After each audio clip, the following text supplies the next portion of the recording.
श्रीमद् भगवद गीता के 10वें अध्याय विभूति योग में एक बार फिर आप सबका स्वागत करती हूँ। तो इस अध्याय से हम पढ़ चुके हैं 13 श्लोक। अब तक के श्लोकों में हमने देखा कि भगवान अपनी विभूतियों का विस्तार से ज्ञान विज्ञान सहित अर्जुन को वर्णन कर रहे हैं। और पिछले 2 श्लोकों में हमने देखा कि अर्जुन भगवान की भक्तों पर अलौकिक कृपा देखकर उनकी स्तुति करते हैं, उनकी प्रशंसा कर रहे हैं, उनका गुणगान कर रहे हैं। तो उसी प्रकरण को आज आगे बढ़ाऊंगी, लेकिन उससे पहले एक बार पिछले श्लोकों का सार दोहरा लेते हैं। जो जानता मेरी विभूति व योग शक्ति यथार्थ है, संशय नहीं दृढ़ योग वह नर प्राप्त करता पार्थ है। मैं जन्मदाता हूँ सभी मुझसे प्रवर्तित तात हैं, यह ज्ञान ज्ञानी भक्त भजते भाव से दिन रात है। मुझ में लगाकर प्राण मन करते हुए मेरी कथा, करते परस्पर बोध रमते तुष्ट रहते सर्वदा। इस भांति होकर युक्त जो नर नित्य भजते प्रीति से, मत योग ऐसा दूं मुझे वे पा सकें जिस रीति से। उनके हृदय में बैठ पार्थ कृपार्थ अपने ज्ञान का, दीपक जलाकर नाश करता तम सभी अज्ञान का। तब अर्जुन कहते हैं, तुम परम ब्रह्म पवित्र एवं परम धाम अनूप हो आदि देव अजन्म अविनाशी अनंत स्वरूप हो। नारद महामुनि असित देवल व्यास ऋषि कहते यही, मुझसे स्वयं भी आप हे जगदीश कहते हो वही। अब अर्जुन जो भगवान की प्रशंसा में कह रहे हैं, उसको आगे बढ़ाते हुए अगला श्लोक क्या कहता है। सर्वमेतद्धृतं मन्ये यन्माम वदसि केशव, न हि ते भगवन् व्यक्तिं विदुर्देवा न दानवाः। यानी हे केशव, मुझसे आप जो कुछ कह रहे हैं यह सब मैं सत्य मानता हूँ। हे भगवान, आपके प्रकट होने को न तो देवता जानते हैं और न दानव ही जानते हैं। अर्जुन ईश्वर से कह रहे हैं, भगवान से कह रहे हैं, कृष्ण से कह रहे हैं कि आप अनंत हो और आपको मनुष्य देवता दानव आदि कोई भी अपनी शक्ति से, सामर्थ्य से, योग्यता से, बुद्धि से भगवान को नहीं जान सकते, क्योंकि मनुष्य आदि में जितनी जानने की योग्यता, सामर्थ्य, विशेषता है वह सब प्राकृत है और भगवान प्रकृति से अतीत है। त्याग, वैराग्य, तप, स्वाध्याय आदि अंतःकरण को निर्मल करने वाले हैं, पर इनके बल से भी भगवान को नहीं जान सकते। भगवान को तो अनन्य भाव से उनके शरण होकर उनकी कृपा से ही जान सकते हैं। सोई जानई जेहि देव जनाई, जानत तुम ही होई जाई। तुम्हारी ही कृपा तुम ही रघुनंदन, जान ही भगत भगत उर चंदन। तो भगवान के यहाँ बुद्धि के चमत्कार सिद्धियां नहीं चल सकती, बड़े बड़े भौतिक आविष्कारों से कोई भगवान को नहीं जान सकता।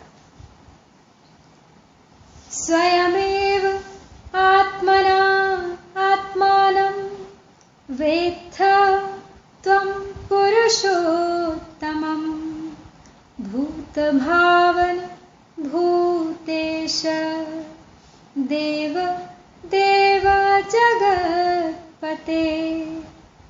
हे भूत भावन, हे भूतेश, हे देव देव, हे जगतपते, हे पुरुषोत्तम, आप स्वयं ही अपने आप से अपने आप को जानते हैं। तो यहाँ पे भूत भावन, भूतेश, देव देव, जगतपते और पुरुषोत्तम, इन 5 संबोधनों को क्रमशः सूर्य, शिव, गणेश, शक्ति और विष्णु, इन ईश्वर कोटि के 5 देवताओं का वाचक माना जाता है। इन संबोधनों का प्रयोग करके अर्जुन भगवान से मानो यह कहते हैं कि ये 5 देवता मूलतः आप ही हैं। आप स्वयं ही अपने आप को जानते हैं। इसका तात्पर्य है कि जानने वाले भी आप ही हैं, जानने में आने वाले भी आप ही हैं और जानना भी आप ही हैं, अर्थात सब कुछ आप ही हैं, कर्म, क्रिया और कर्ता। जब आपके सिवाय और कोई है ही नहीं तो फिर कौन किसको जाने। तो तत्व को जानने की चेष्टा करेंगे तो तत्व से दूर हो जाएंगे, क्योंकि तत्व को ज्ञेय यानी जानने का विषय बनाएंगे तभी तो उसको जानना चाहेंगे।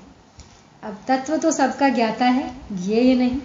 सबके ज्ञाता का कोई और ज्ञाता नहीं हो सकता। जैसे आंख से सबको देखते हैं, पर आंख से आंख को नहीं देख सकते, क्योंकि आंख की देखने की शक्ति इंद्रिय का विषय नहीं है, अर्थात इंद्रियां खुद अतीन्द्रिय हैं। अतः वह परमात्म तत्व स्वयं ही स्वयं का ज्ञाता है। तो अब विभूतियों का ज्ञान भगवान में दृढ़ भक्ति कराने वाला है। अतः अब आगे के 3 श्लोकों में अर्जुन भगवान से विभूतियों को विस्तार से कहने के लिए प्रार्थना करते हैं। वक्तुमर्हस्य शेषेण दिव्या हि आत्मविभूतया याभिः विभूतिभिः लोकान् इमान् त्वं व्याप्य तिष्ठसि। जिन विभूतियों से आप इन संपूर्ण लोकों को व्याप्त करके स्थित हैं, उन सभी अपनी दिव्य विभूतियों का संपूर्णता से वर्णन करने में समर्थ हैं। तो यहाँ पे कहा गया है कि इंद्रियों को देखने वाली इंद्रियां नहीं है, मन है। मन को देखने वाला मन नहीं है, बुद्धि है। और बुद्धि को देखने वाली बुद्धि नहीं है, अहम है। अहम को देखने वाला अहम नहीं है, स्वयं है। और स्वयं को देखने वाला तो स्वयं ही है। तो इसी प्रकार ईश्वर को देखने वाला, जानने वाला स्वयं ईश्वर ही है। तो यहाँ अर्जुन भगवान से यही कहते हैं कि अपनी संपूर्ण विभूतियों का आप ही वर्णन कर सकते हैं, क्योंकि आप स्वयं ही अपने आप को जानते हैं। दूसरा आपको जान ले यह संभव ही नहीं है। अतः आप स्वयं ही अपनी पूरी की पूरी विभूतियों को कह दें, जिससे मुझे अविचल भक्ति योग की प्राप्ति हो जाए। कथम विद्यामहं योगिं त्वां सदा परिचिन्तयन् केषु केषु च भावेषु चिन्त्योऽसि भगवन् मया। यानी हे योगिन, निरंतर सांगोपांग चिंतन करता हुआ मैं आपको कैसे जानूं, और हे भगवान, किन किन भावों में आप मेरे द्वारा चिंतन किए जा सकते हैं, अर्थात किन किन भावों में मैं आपका चिंतन करूं। तो यहां अर्जुन के प्रश्न का तात्पर्य है कि हे भगवान, आप किन किन रूपों में प्रकट हुए हैं, जिन रूपों में मैं आपका चिंतन कर सकूं। तब अर्जुन ने यह प्रश्न बहुत सुगमता पूर्वक भगवत प्राप्ति के उद्देश्य से किया है। तो अर्जुन साधक मात्र के प्रतिनिधि हैं, अतः उनका प्रश्न सभी साधकों या भक्तों के लिए है। तो अर्जुन भगवान श्री कृष्ण को तो जानते थे, पर उनके समग्र रूप को नहीं जानते थे। तो उनमें भगवान के समग्र रूप को जानने की जिज्ञासा थी। इसलिए वे पूछते हैं कि मैं आपके समग्र रूप को कैसे जानूं, किन रूपों में मैं आपका चिंतन करूं। इससे सिद्ध होता है कि विभूतियां गौण नहीं हैं, प्रत्युत भगवत प्राप्ति का माध्यम होने से मुख्य हैं। अब विभूति रूप से साक्षात भगवान ही है। तो जब तक मनुष्य भगवान को नहीं जानता, तब तक उसमें गौण अथवा मुख्य की भावना रहती है। अब भगवान को जानने पर गौण अथवा मुख्य की भावना नहीं रहती, क्योंकि भगवान के सिवाय कुछ है ही नहीं। फिर उसमें क्या गौण और क्या मुख्य। तो तात्पर्य है कि गौण अथवा मुख्य साधक की दृष्टि में है भगवान, और सिद्धि की दृष्टि में नहीं।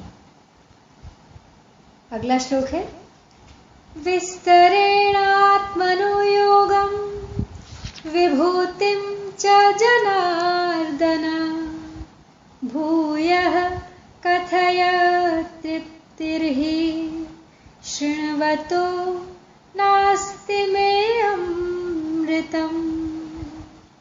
यानी हे जनार्दन, आप अपने योग सामर्थ्य को और विभूतियों को विस्तार से फिर कहिए, क्योंकि आपके अमृतमय वचन सुनते सुनते मेरी तृप्ति नहीं हो रही है। तो जैसे कोई भोजन करने बैठे और भोजन में कोई वस्तु प्रिय बढ़िया मालूम दे तो उसमें उसकी रुचि बढ़ जाती है, बार बार वह उसी प्रिय वस्तु को मांगता है। पर उस रुचि में दो बाधाएं लगती हैं। एक तो वह वस्तु अगर कम मात्रा में होती है तो पूरी तृप्ति नहीं मिलती, और दूसरी वह वस्तु अधिक मात्रा में होने पर भी पेट भर जाने से अधिक नहीं खाई जा सकती। तो परंतु भगवान की विभूतियों का और अर्जुन की विभूतियों को सुनने की रुचि का अंत ही नहीं आता। कानों के द्वारा अमृतमय वचनों को सुनते हुए न तो उन वचनों का अंत आता है और न उनको सुनते हुए तृप्ति ही होती है। अतः अर्जुन भगवान से प्रार्थना करते हुए कहते हैं कि आप ऐसे अमृतमय वचन सुनाते ही जाइए। जैसे भूखे को अन्न और प्यासे को जल अच्छा लगता है, ऐसे ही जिज्ञासु अर्जुन को भगवान के वचन बहुत विलक्षण लग रहे हैं। उनको भगवान के वचन ज्यों-ज्यों विलक्षण दिखाई देते हैं, त्यों-त्यों ही उनका भगवान के प्रति विशेष भाव प्रकट हो जाता है। तो अब अर्जुन की प्रार्थना स्वीकार करके भगवान आगे के श्लोक से अपनी विभूतियों और योगों को कहना प्रारंभ करते हैं। हन्ते कथयिष्यामि दिव्या हि आत्मविभूतयः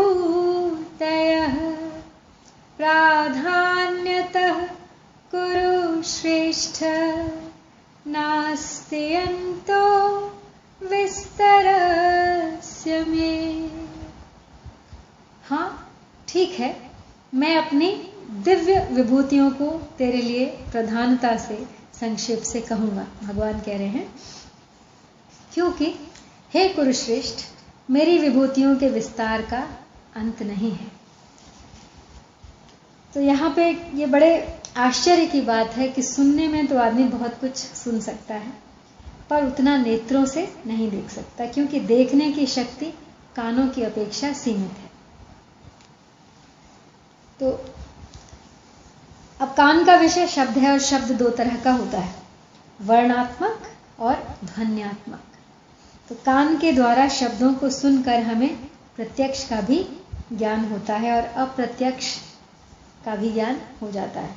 तो इसीलिए वेदांत प्रक्रिया श्रवण, मनन, निदिध्यासन आदि में है, और श्रवण सबसे पहले आया है। ऐसे ही भक्ति में भी श्रवण, कीर्तन, स्मरण, पाद सेवन आदि में श्रवण सबसे पहले आया है। तो शास्त्रों में जिस परमात्म तत्व का वर्णन किया गया है, उसका ज्ञान, परोक्ष ज्ञान हमें कानों से ही होता है। अर्थात कानों से सुनकर ही उसके अनुसार करने, मानने या जानने से हम उस परमात्म तत्व का साक्षात्कार करते हैं। तो शब्द में अचिंत्य शक्ति है। अब यहाँ अर्जुन विस्तार पूर्वक विभूतियां कहने के लिए भगवान की थाह लेना चाहते थे, लेकिन भगवान कहते हैं कि मैं तो संक्षेप में ही कहूंगा, क्योंकि मेरी विभूतियों की कोई थाह है ही नहीं। भगवान अनंत हैं, उनकी विभूतियां भी अनंत हैं, इसलिए ना तो उनकी विभूतियों को विस्तार से कोई कह सकता है और ना कोई सुन सकता है। तो अगर कोई कह सुन ले तो फिर वे अनंत कैसे रहेंगी। इसलिए भगवान कहते हैं कि मैं अपनी विभूतियों को संक्षेप में कहूंगा। तो अर्जुन को कुरुश्रेष्ठ कहने में भगवान का तात्पर्य है कि तेरे मन में मुझे जानने की इच्छा हो गई है, इसलिए तू श्रेष्ठ है। तो विभूतियां और योग, इन दोनों में से पहले भगवान अब 20वें श्लोक से 39वें श्लोक तक अपनी 82 विभूतियों का वर्णन करते हैं। तो 20वां श्लोक है, अहमात्मा गुडाकेश सर्वभूता आश्रय स्थितः अहं आदिश्च मध्यम च भूतानां च। भगवान कहते हैं कि हे नींद को जीतने वाले अर्जुन, संपूर्ण प्राणियों के आदि मध्य तथा अंत में मैं ही हूं और संपूर्ण प्राणियों के अंतःकरण हृदय में स्थित आत्मा भी मैं ही हूं। भगवान का चिंतन कहते हैं दो तरह से होता है। एक, साधक अपना जो इष्ट मानता है उसके सिवाय दूसरा कोई भी चिंतन न हो, कभी हो भी जाए तो मन को वहां से हटाकर अपने इष्ट देव के चिंतन में ही वापस लगा दे, और मन में सांसारिक विशेषता को लेकर चिंतन हो तो उस विशेषता को भगवान की ही विशेषता समझे। इस दूसरे चिंतन के लिए ही यहाँ विभूतियों का वर्णन किया गया है। यानी जिस किसी चीज का भी चिंतन करे, जिसको भी अपने मन में सोचे, मन में एक ख्याल भी आए, तो ये सोचे कि वो ईश्वर ही है, ईश्वर का ही एक रूप है। तो इस दूसरे चिंतन के लिए ही यहाँ विभूतियों का वर्णन है। तात्पर्य है कि किसी विशेषता को लेकर जहां कहीं वृत्ति जाए वहां भगवान का ही चिंतन होना चाहिए, उस वस्तु व्यक्ति का नहीं। तो यहाँ पे उन्होंने अपनी संपूर्ण विभूतियों का सार कहा है कि संपूर्ण प्राणियों के आदि मध्य तथा अंत में मैं ही हूं। तो यह नियम है कि वस्तु उत्पत्ति विनाशशील होती है, उसके आरंभ और अंत में जो तत्व रहता है वही तत्व उसके मध्य में भी रहता है, चाहे दिखाई दे या ना दिखाई दे। अर्थात जो वस्तु जिस तत्व से उत्पन्न होती है उसी में लीन होती है। उस वस्तु के आदि मध्य और अंत में सब समय में वही तत्व रहता है। जैसे सोने से बने गहने पहले सोना रूप होते हैं, अंत में गहनों के सोने में लीन होने पर सोना रूप ही रहते हैं, और बीच में भी आभूषण के तौर पे सोना रूप ही रहते हैं। तो केवल नाम, आकृति, उपयोग, माप, तौल आदि अलग अलग होते हैं, और इनके अलग अलग होते हुए भी गहने सोना ही रहते हैं। ऐसे ही संपूर्ण प्राणी आदि में भी परमात्मा स्वरूप थे और अंत में लीन होने पर भी परमात्मा स्वरूप रहेंगे, तथा मध्य में मनुष्य रूप में नाम, रूप, आकृति, क्रिया, स्वभाव आदि अलग अलग होने पर भी तत्वतः परमात्मा स्वरूप ही है। यह बताने के लिए ही यहाँ भगवान ने अपने को संपूर्ण प्राणियों के आदि, मध्य और अंत में कहा है। तो अहम ब्रह्मास्मि, यही इसका मूल तत्व है। तो अहम आत्मा गुडाकेश सर्वभूताशय स्थिता। तो साधक अब इन विभूतियों का उपयोग कैसे करे, इसे बताते हैं कि जब साधक की दृष्टि प्राणियों की तरफ चली जाए तब वह संपूर्ण प्राणियों में आत्मरूप से भगवान ही है, इस तरह भगवान का चिंतन करे। जब किसी विचारक साधक की दृष्टि सृष्टि की तरफ चली जाए तब वह उत्पत्ति विनाशशील और हरदम परिवर्तनशील सृष्टि के आदि, मध्य तथा अंत में एक भगवान ही है, इस तरह भगवान का चिंतन करे। और कभी प्राणी के मूल रूप की तरफ उसकी दृष्टि चली जाए तब वह बीज रूप से भगवान ही हैं, भगवान के बिना कोई भी चर अचर प्राणी नहीं हो सकता, इस प्रकार भगवान का चिंतन करें। अब भगवान श्री कृष्ण समग्र हैं और आत्मा उनकी विभूति है। आत्मा भगवान की परा प्रकृति है और अंतःकरण अपरा प्रकृति। परा और अपरा दोनों ही भगवान से अभिन्न है। आज यही समाप्त करती हूँ।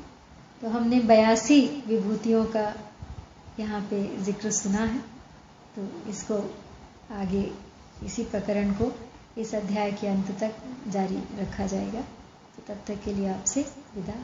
जय श्री कृष्ण।